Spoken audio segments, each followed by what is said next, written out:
Hi friends, Payal Rajput ప్రధాన పాత్ర పోషించిన రక్షణ సినిమా ఈ మధ్య రిలీజ్ అయింది. ఈ సినిమాకి ప్రాణదీప్ ఠాకూర్ దర్శకత్వం వహించారు. మణిశర్మ కొడుకు సాగర్ మహతి సంగీతం అందించిన ఈ సినిమా ఎలా ఉందో ఇప్పుడు చూద్దాం. ఏసీపీ కిరణ్ తన స్నేహితురాలు వాటర్ ట్యాంక్ మించి దూకి ఆత్మహత్య చేసుకున్న దగ్గర నుంచి బాధలో కూరుకుపోతుంది. అయితే తన స్నేహితురాల్లాగే కొంతమంది అమ్మాయిలు మంచి స్థానం సంపాదించుకొని కెరీర్లో సెటిల్ అవుదాం అనుకునే సమయంలో హత్యకు గురవుతూ ఉంటారు. ఈ హత్యల వెనక ఉన్నది ఎవరు, ఈ హత్యలను ఛేదించడానికి ఏసీపీ కిరణ్ ఏం చేసింది అన్నది మిగిలిన సినిమా. మంచి స్టోరీ అందించాడు కథకుడు. కాకపోతే దర్శకత్వం వహించిన ప్రాణదీప్ ఠాకూర్ చాలా స్లోగా నీరసంగా తీశాడు. ఇక పాయల్ రాజ్పుట్ నుంచి కూడా మంచి నటన రాబట్టుకోవడంలో దర్శకుడు ఫెయిల్ అయ్యాడని చెప్పొచ్చు. పాయల్ రాజ్పుట్ నటన చాలా ఆర్టిఫిషియల్గా వచ్చి రాని తెలుగు మాట్లాడే దానికి ఆవిడిచ్చే ఎక్స్ప్రెషన్కి సంబంధం లేకుండా ఉన్నట్లు అనిపిస్తుంది. ఇక ఆమె తండ్రి పాత్ర కూతుర్ని సపోర్ట్ చేస్తుందో తెలీదు, అసలు పట్టించుకోవట్లేదో తెలీదు అన్నట్లు ఉంటుంది. విలన్స్లో మరొక విలన్గా నటించిన మానస్ కూడా పర్వాలేదు అనిపిస్తాడు. మెయిన్ విలన్గా నటించిన వ్యక్తి ఎవరన్నది నేను చెప్పను, సినిమా చూసి తెలుసుకోండి. హంతకుడు చేసే హత్యల వెనక ఉన్న మోటివ్ చాలా సిల్లీగా అనిపిస్తుంది.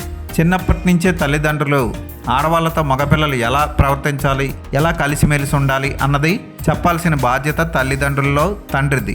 అలాంటి తండ్రే ఆడవాళ్ళ మీద తప్పుడు అభిప్రాయం రుద్దడం వల్ల ఈ సినిమాలో విలన్ దారుణంగా తయారవుతాడు. చివరికి తల్లిని చెల్లిని కూడా వదలడు. అటువంటి విలన్ పాత్రని మలయాళ నటుడు చాలా బాగా పోషించాడు, సూట్ అయ్యాడు కూడా.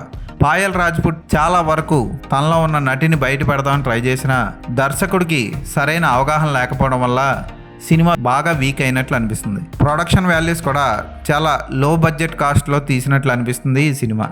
మహతి స్వరసాగర్ అందించిన బ్యాక్గ్రౌండ్ మ్యూజిక్ ఏమాత్రం ఆకట్టుకోదు. ఒక థ్రిల్లర్ సినిమాకి కావలసిన మ్యూజిక్ అయితే కాదు. ఫోటోగ్రఫీ యావరేజ్గా అనిపిస్తుంది.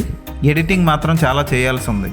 కొన్ని సీన్లు మరీ వెటకారంగా అనిపిస్తాయి. ఉదాహరణకి హీరోయిన్ మీద ఎంక్వైరీ వేసి హీరోయిన్తో మాట్లాడుతూ అఫీషియల్స్ నిన్ను మేము సస్పెండ్ చేసామని చెప్పి వెళ్ళిపోతారు. అక్కడి నుంచి హీరోయిన్ మెట్లు దిగుతూ ఆఫీసర్లని తిట్టుకుంటూ మిగతా ఆఫీసర్లతో వెళ్ళండి పైన మంచి టిఫిన్ పెడతారు మీకు అన్నట్లు మాట్లాడుతుంది. ఆ సీన్ చూస్తుంటే చాలా సిల్లీగా తీసాడు దర్శకుడు అని తెలిసిపోతుంది మనకి. అలాంటి సీన్లు చాలా ఉంటాయి ఈ సినిమాలో.